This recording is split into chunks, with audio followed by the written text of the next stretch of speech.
này là S350 à? 350. Không có A. Là khách hàng yêu cầu B đúng không? B đây, nọc đây. Nó có A cơ. Lấy A hả? Không. Đấy chưa bảo B mà. Con này S300B nhá, Sunlight nhá.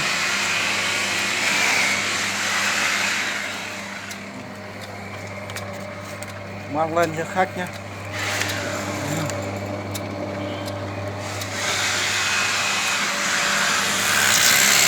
Sunlight cái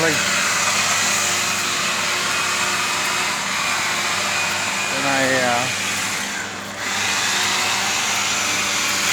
S300 đây nó tắt bật.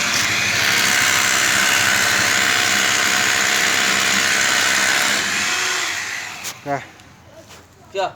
rồi